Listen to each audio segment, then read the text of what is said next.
Good afternoon, everybody, and thank you very much for coming to today. And great pleasure to be here in Toronto. And my presentation has a slightly odd title. I tried to put two things together because this year has all been about the bears making an awful lot of noise, crying wolf at every single opportunity, and we should have ignored them.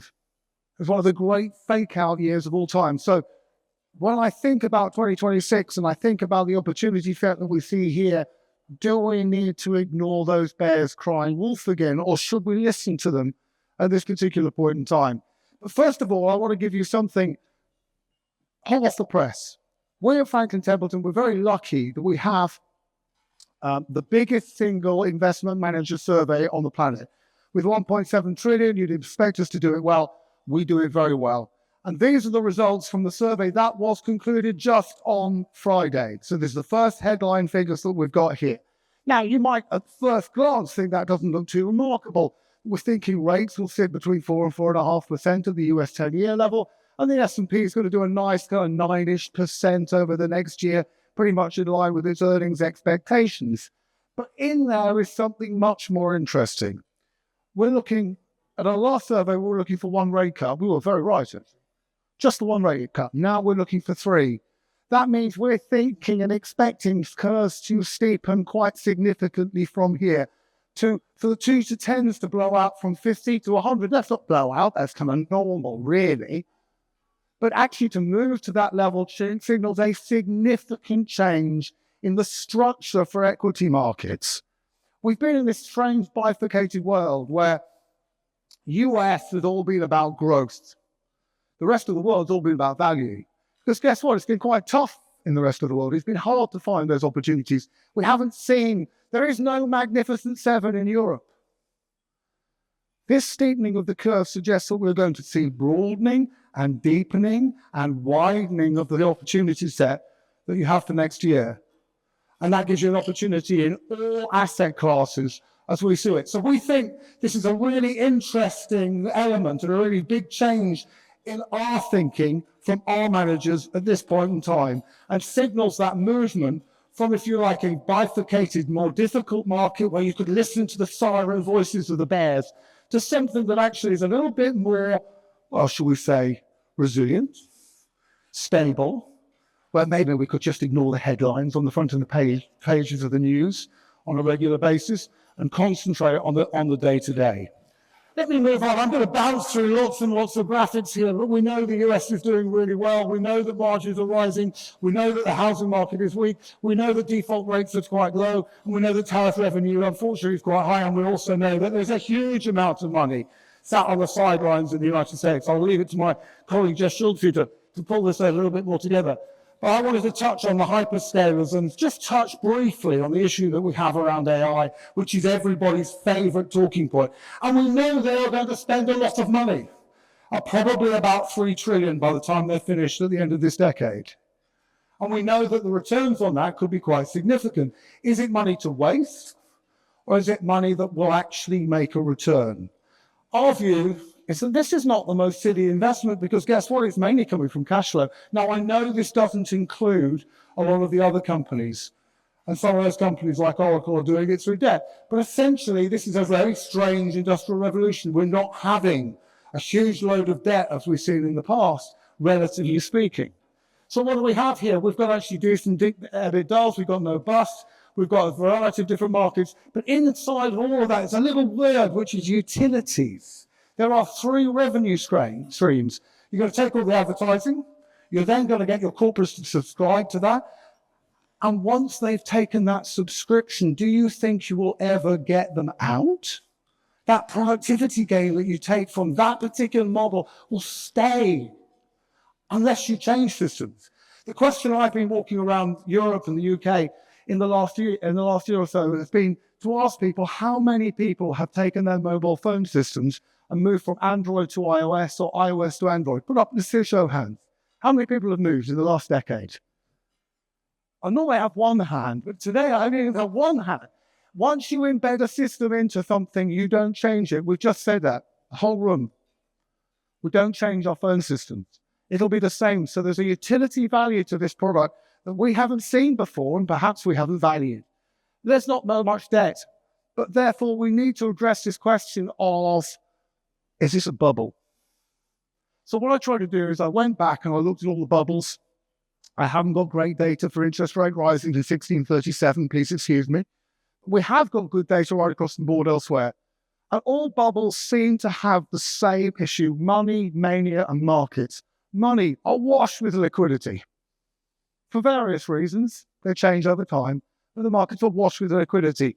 Mania, and this is a classical description of mania: elevated extreme changes in mood, excitement, emotions, energy, activity, everything that you would expect and want from a manic phase. I'm not sure we've got there because people keep saying, is it a bubble? So they're questioning it. So you don't have that mania. And then obviously markets drive valuations, extreme valuations, but they drive it with a huge amount of debt. And we know that this is not coming with the same level of debt today as previous bubbles have come. How does it end? First of all, the debt becomes a problem. Why does the debt become a problem? Because rates go up. In every single instance of a bubble breaking since 1720, rates have risen, and rates are falling today. Every single instance. And then, of course, you start to get the first failure, and the first failure is always, oh, don't worry, the business model wasn't great, it wasn't particularly impressive, that'll just be swept up, put it to some side, it doesn't mean anything.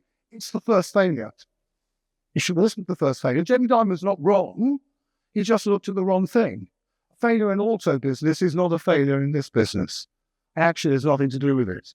And then if confidence starts to become reverse velocity starts to come through, you get those dreaded margin calls. So we've just seen a lot of the margin calls for October the 19th in Bitcoin. So if you want to understand the power of margin calls, there is an example from last month. And then, of course, you get forced and the panic selling. And in all of this, you will see fraud. You'll see fraud probably at the beginning, you'll see fraud in the middle, and you'll see fraud at the end. Debt, rate rises, fraud, forced sellers. That's how a bubble ends, and it's how all of those bubbles have ended. Keep an eye out for it. I don't think we have those conditions here and now, but I'd love to debate that with everybody afterwards. This is where we are now. This is a great chart produced by the Institute. If we go from the start of Netscape and we look at how we've progressed, we're kind of halfway on the dot-com boom, and that feels right. Maybe there will be lots of debt. Maybe we will get to a bubble. There are always setbacks, as you can see on this graphic, but right here, right now, we're at best halfway into an interesting subject. Will it play out that way? Well, as they always say, history rhymes and chimes. It doesn't repeat itself. So global equities, let's have a think of global equities. When the Fed start cutting rates, global equities give you some double-digit gains. Well, the best of it all is emerging markets. We'll come back to that in a minute. And historically, when the Fed starts cutting rates again, you see P expansion. So you don't necessarily have to worry so much about the earnings. But let me go back to our Jim survey. We're pretty confident about the earnings. We think it's well underpinned on a broad basis at this particular point in time. This is really interesting. Correlation of global equity returns. Why on earth has the world become more correlated in a period since 2008 when the structure of investment indexes on an equity basis have changed so dramatically? There is no Magnificent Seven in Europe. There certainly isn't one in the emerging markets. It's a unique US phenomenon. Yet all of these markets, with the exception of China, are more correlated to the US today than they were in the past. Again, think about those rate cuts. Think about that steepening. Think about that cyclicality. Think about that broadening. It would suggest that these correlations, they won't break down. Of course they won't break down. But they will, I'm afraid, change. And there are no guarantee. So this is the opportunity set that we're provided with at this point in time. Valuations, you know that everything's cheap versus the US. But I point out that China, the UK, and emerging markets are by far the cheapest areas from that point of view. In Europe, I'm going to bounce through. Europe is doing really quite well as long as you're not in France. But I want to bounce through to the defence side. Blue line's where we are. Green line's where we're going. Orange line's where we're going to be. So that's between 3 and 4 times the increase in defence expenditure across Europe. And for most countries, that defence expenditure is, if you like, off the budget. And my goodness, we've got some budgeting problems in Europe. But it's off the budget with a multiplier of somewhere between 0.8 and 1. Because guess what? We in Europe wish to build our own stuff for ourselves. Again, that onshoring, that friendshoring process that we've talked about. This is a multiplier that we don't have in numbers because we look at fiscal deficits and we think about how effective, for instance, the German 500 billion that they're going to spend over the next 10 years going to be. It's going to add about 0.5 to 1% to growth. Put the two together, I get 1.5 to 2%, which doesn't sound much, but if you're German, it's fantastic. And structurally, you're changing your economy. So again, we're underestimating the impact of the expenditure levels that will come through for Europe. And this is pretty much across the board. So we're going to see decent earnings per share growth. Earnings done well, but I think there's more to come. This, I think, could be the star of the show that we're not looking at. We like India at this point in time. We think that the derating of the market and the growth that India provides gives a really ample opportunity. We like China. We don't necessarily like the Chinese economy that much, but we do like the structure of the market and the opportunity set. So let me show you why. Because when the Fed cuts, the best performing market for the following year is EM. So India is leading the growth, one of the few markets that will grow almost 6% next year. Astonishing performance. And then we look at tariffs. The Indian corporates have really taken the tariff on the chin. They're the big payers here. One of the reasons why you haven't seen the inflation is because the Chinese corporates have said, okay, we'll take that. And why can they take that? Because of the deflation that exists in China at this point in time. So you can see on the right-hand side, core Chinese CPI is falling and keeps falling. You can see on the left-hand side, the wages levels that we're paying people in China is falling.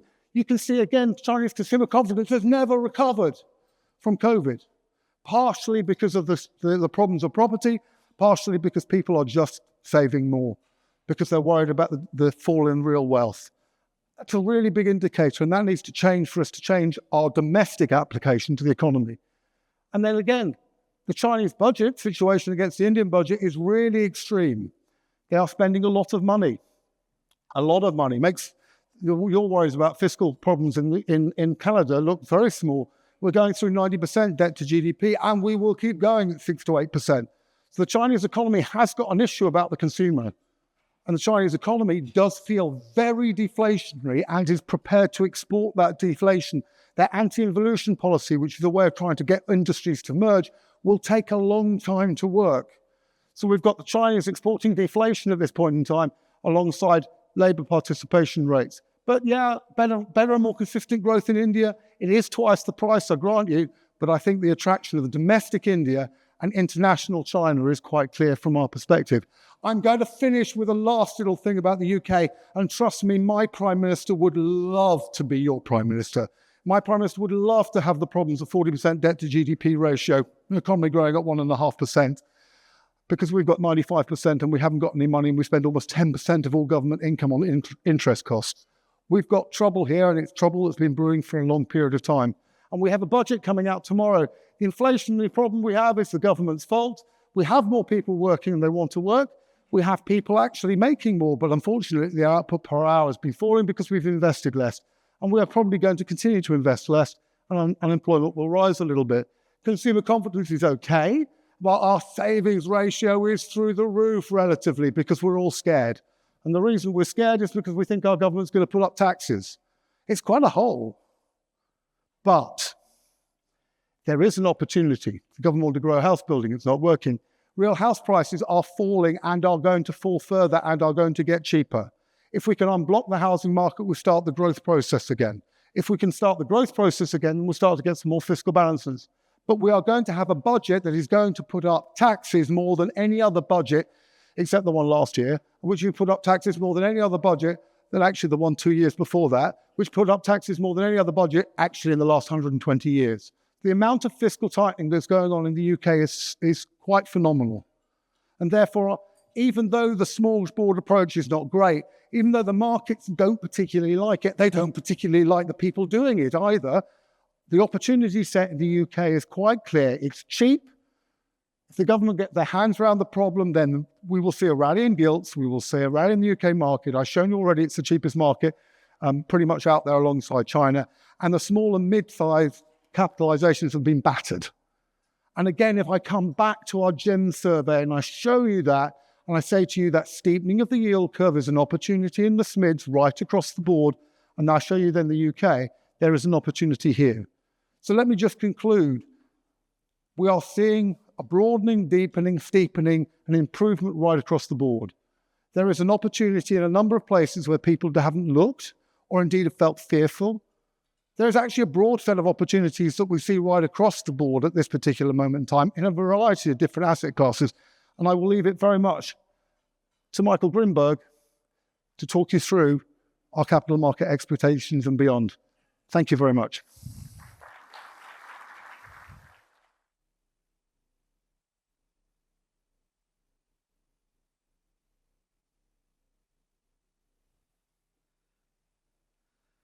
All right. Thank you, Michael. It's always nice to have someone from the UK come and tell us how bad things are so we can feel better about ourselves. So that's wonderful. Appreciate that. So thanks very much for being here today. What I'm going to do in the next 20 minutes is try to tell you really everything over the next 10 years that are going to affect markets and what to do about it. And that's going to be a bit of a tall task, so I'll probably be fairly superficial and fairly brief. But I do want to highlight a capital market and outlook piece that we produce every year that should be ready in a couple of weeks that will go into a lot more depth on some of the things that I'm going to talk about today. What I'm going to try to do is give you a sense of some of the major themes that we see happening over the long term, over the next 10 years, and what that means for asset allocation, and what it means specifically for strategic asset allocation. So I know Jeff, who's going to come up next to me, is going to talk much more about the next 6 to 12 months, I'm assuming, the much more shorter term. We actually agree with a lot of what he's about to say, but my presentation is going to be much more focused on the long term.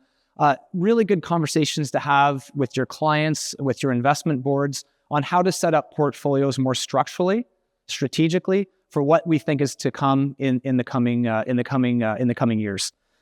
So what I'll do first is really just highlight some of the takeaways. We do think growth generally is slowing, but will remain fairly robust, really driven by some of the productivity enhancements that we'll see from the technology investment, but also some of the massive fiscal spending that we're going to see.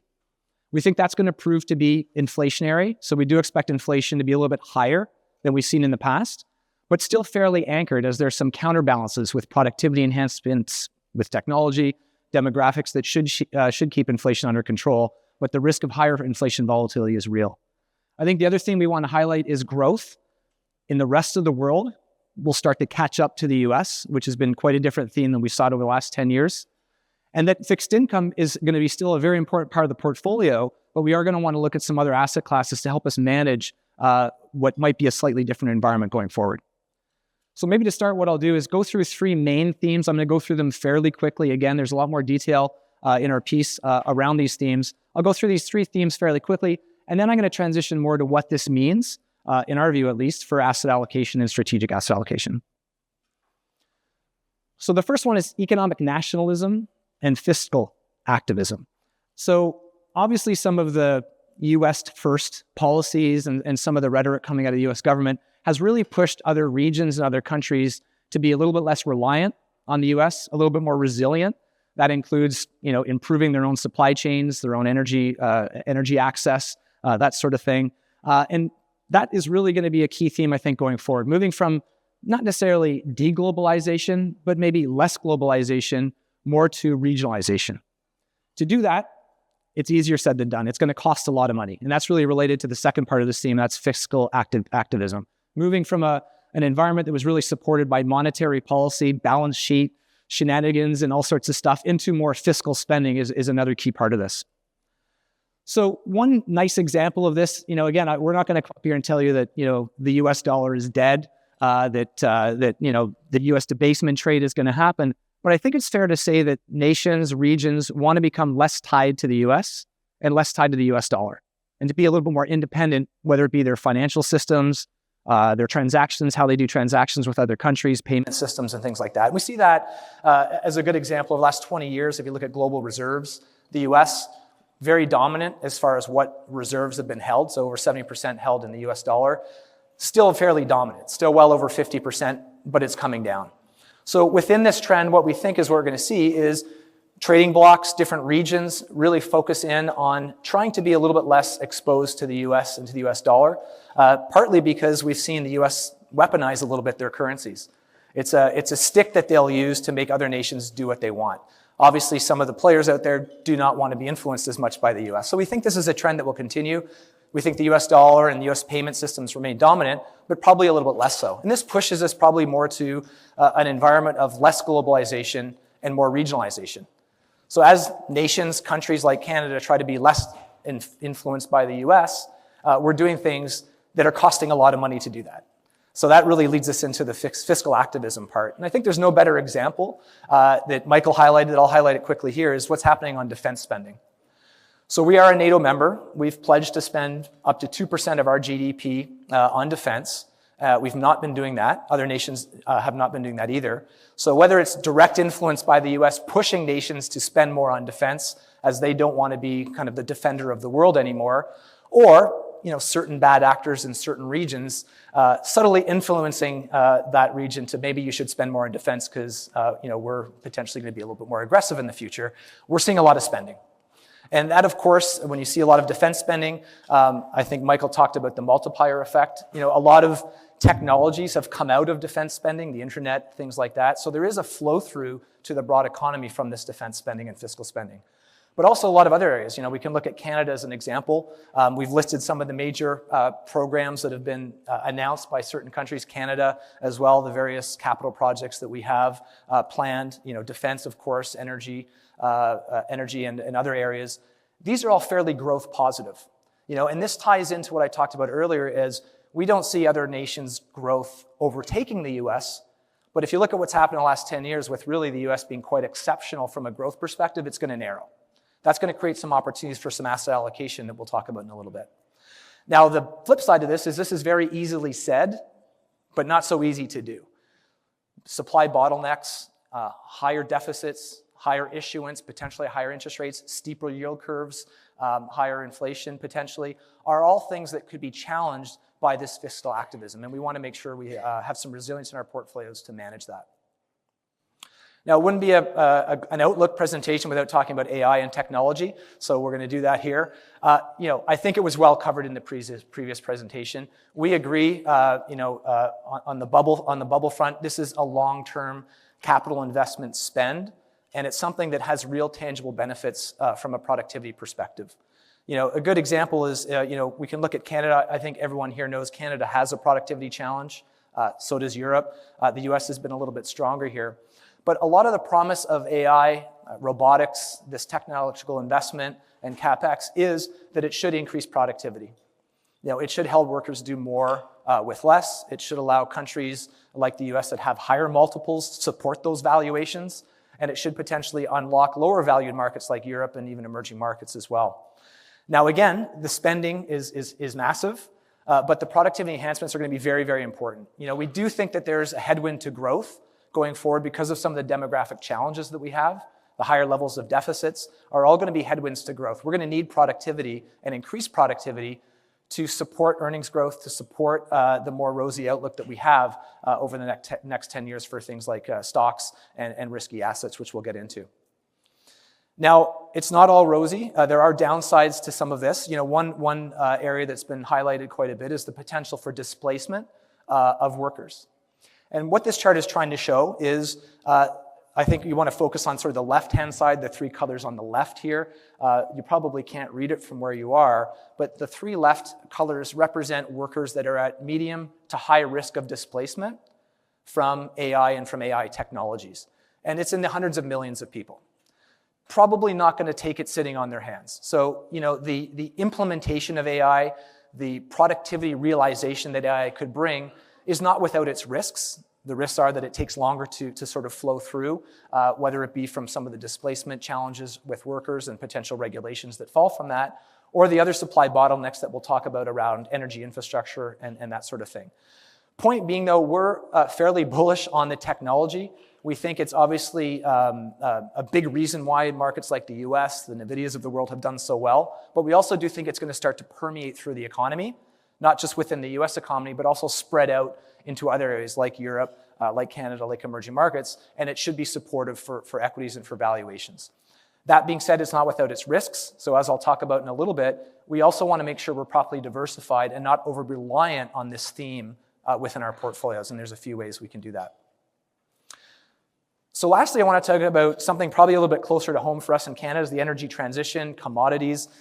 We have a few rocks and stuff that we love to sell to the world here in Canada. But when you look about the amount of investment being made in the green transition within energy infrastructure, within getting supply organized within commodities, it's a massive amount. We're talking about trillions of dollars within the 2030s just spending on the green transition. That's obviously a lot of money going into markets. One of the big reasons, of course, is electrification. We're seeing that in transportation, manufacturing, and of course, data centers. So this is just showing the electrical demand that's going to be coming from data centers. It's going to put a huge strain on grids. It suggests that oil demand, energy demand, whether it be traditional energy, oil, natural gas, or renewable energies, are going to be a big part of the mix going forward. Obviously, Canada is well positioned for that. Also with the energy transition, of course, there's going to be large demand for critical minerals and other materials. And again, Canada being well positioned for that. Now, that being said, this also is not without its risks. Obviously, energy bottlenecks, geopolitical risks could cause volatility within energy markets.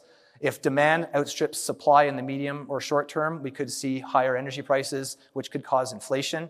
So again, another recurring theme that you've probably heard today is we think inflation is under control. We don't expect a 1970s, but higher inflation potentially than the last 10 years with a little bit more volatility is something we want to think about when we're building our strategic asset allocations. So with that, what do we do with all this useless information? Well, I suggest we take a look at our portfolios, we take a look at strategic asset allocation, how we've set up our portfolios for the long term, and think about these three key takeaways that I want to bring to the table. The first one is around growth. The whole point of investing, the whole point of building portfolios is to see a rate of return that outpaces inflation. We want to protect the real purchasing power of our dollars, and hopefully a little bit more would be great. Surprise or not, equities are actually a pretty good inflation hedge. What we're showing here is the real return of the S&P 500. So simply, it's just taking the S&P 500 return minus inflation. What are you left with? Again, we don't expect the 1970s. Equities were not a great inflation hedge in the 1970s. That was a pretty extreme environment. But generally, what we see is equities providing that positive real return. Now, in our capital market outlook piece, what we'll show is our expectations for equity returns are actually a little bit lower than the last decade. The starting point of valuations are a little bit richer, but we think equities will handily outperform inflation and fixed income. So when you're building portfolios, if you have the time horizon and the risk tolerance, we think you still want to lean on equities, both public and private, for the growth driver within your portfolios. Now, the other theme I want to talk about is diversification outside the US. So we are not suggesting to abandon US equities and run for the hills. I think they obviously play a very important role within portfolios, and I think Jeff will highlight a lot of the reasons why going forward. You might want to be nuanced in how you position within equities in the US, but as a bucket, definitely something that still should be a major part of our portfolios.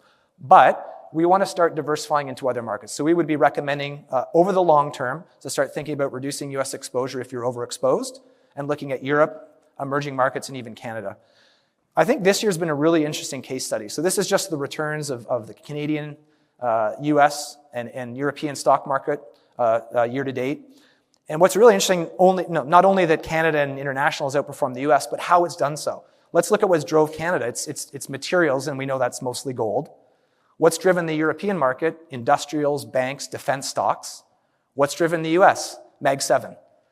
So although they've been all up for the year, some more than others, it's been for very, very different reasons. And that, again, is that example around diversification. So again, US, you still want to own the US for innovation. There's some potentially good mid-cap opportunities that Jeff might talk about and some other areas within the US. But at the margin, we think you should be looking at Europe as well. Valuations, pretty attractive. Also, with the amount of fiscal spending that we're going to be seeing and will continue to see out of the likes of Germany and other nations there, we think there is room to unlock some of that multiple expansion within those markets, as well as see more interesting growth opportunities. Canada, our expectation for Canadian equities are actually around the same for US equities over the next 10 years from a return perspective. But I think this chart will highlight that the returns are going to likely come from very different places. A lot of the themes that I talked about today, Canada can benefit from. I won't get into government spending and political stuff too much today at the moment, but clearly, when you look at the Canadian equity market and sort of some of the Canadian political announcements that we've been having, there seems to be more openness, obviously, to try to export these minerals to other nations to reduce our reliance on the US and to increase productivity and increase the economic growth in Canada. Obviously, in Canada, there's a lot of room to improve productivity, as we saw in a previous slide. The other market is emerging markets, and I would agree a lot with what Michael said. When we look at emerging markets, what I wanted to show here was one nice attribute of emerging markets is it makes a great complement to US tech. So not a replacement, but a complement. We know China has announced and will spend likely trillions of dollars building their tech sector to be a world leader. We don't have time to go into it today, but they're going about this in a very different way than the US. And we can see on this chart the amount of research and development by Asian emerging markets and the amount of patents being awarded to them is pretty incredible. And we think it makes a great complement to US. Emerging markets, better demographics as well, and some very unique, interesting opportunities, as was highlighted in the previous presentation around India and places like that. So high level, again, we would be recommending to maintain US exposures, but reduce and look to diversify into other markets like Europe, emerging markets, and Canada, still an important part of the portfolio to capture some of the themes I talked about earlier: energy transition, natural resources, and commodities. Now, the last big theme is around alternatives, private investments, real assets. One of the reoccurring themes today, I think, was that we do expect slightly higher inflation, again, anchored, so not 1970s, but a little bit higher, but risks of more inflation volatility. So what we want to do is look for asset classes that can benefit from that type of environment. One thing that we've seen is bonds have been a great diversifier to portfolios. We can look at the last 20 years of this chart that shows that there have been significant negative correlations between stocks and bonds, great diversifier for those risk-off environments. We think that continues. We actually think, although correlations likely go up, given that yield curves are steeper, that starting yields are higher, bonds still offer income, but they also offer a nice hedge against a growth or recession shock. Where they might suffer a little bit is any sort of inflation volatility or inflation shock that might happen. Again, not necessarily our base case that we see the 1970s, but we could see some inflation challenges from time to time. We think bonds will have a little bit tougher environment in that backdrop. That's where we want to look for real assets, whether it be private credit, private real estate, private infrastructure, real assets. Not only do they provide decent returns, if you look at our capital market expectations for those markets, but they also offer some nice diversification. And also it gives you really direct access to some of the themes that I've talked about around the infrastructure build, around some of the energy transitions, and they provide a decent inflation hedge given that their income is tied to some of those inflationary themes that I talked about. So by no means are we suggesting that bonds are dead, but as a complement to a portfolio, looking at real assets to help further diversify and reinforce the portfolio, we think does make some sense. So putting this all together, we by no means think that traditional multi-asset portfolios are dead. So what I'm showing here is just your very traditional 60-40. So this is your very basic 60-40 portfolio over the last number of years. What you can see is it's generally right around the middle. It's providing a very reasonable return for advisors and for investors at a very reasonable risk. We by no means think that the 60-40 is dead, but as the economy is evolving, like we talked about, moving from monetary policy dominance to fiscal policy dominance, moving from hyper-globalization to more regionalization or even nationalism in some cases, from moving from a really US-dominated world to one that is maybe a little bit more broad, and to moving in an environment where potentially inflation scares might be a little bit more pronounced, it makes sense to evolve the 60-40. So as I mentioned, still relying on equity, both private and public, for growth, we think makes a lot of sense. Looking to diversify that equity within Europe, within emerging markets, holding some Canada as well, makes a lot of sense while reducing a bit of US. And then still relying on fixed income for income, but also for that growth shock hedge or that recession risk hedge. There is room for central banks to cut rates more than's priced in. There is room for yields to fall in a recessionary environment, providing that buffer. But we also want to increase the resilience of our portfolios potentially by adding private investments. Again, private infrastructure, private real estate, also real assets. I will say, though, if you do go down that route, you do want to do some thorough analysis on the illiquidity of some of those markets, and also the manager selection in those markets is very important. So when we put this all together, I think our main takeaway is, the world is changing a little bit. We are evolving. There's some big changes happening that we've talked about today. To ensure that the portfolios that you manage over the long term are still resilient, you want to make sure you're not overly exposed to any one theme, any one country or region or any one asset class, and to properly diversify. Do look for our capital market expectations publication in a couple of weeks. It'll be out in a few weeks, ready to go. Just reach out to your Franklin Templeton representative. It goes into a lot more detail. It gives you actual numbers of what we expect from some of these markets going forward. And then it should give you some good information as you have those conversations with your boards or with your clients or with your advisors on how you might want to be positioned structurally in your portfolio, for the next number of years. So with that, I want to thank you very much for your time. I look forward to continuing the conversation and enjoy the rest of the day. Thank you.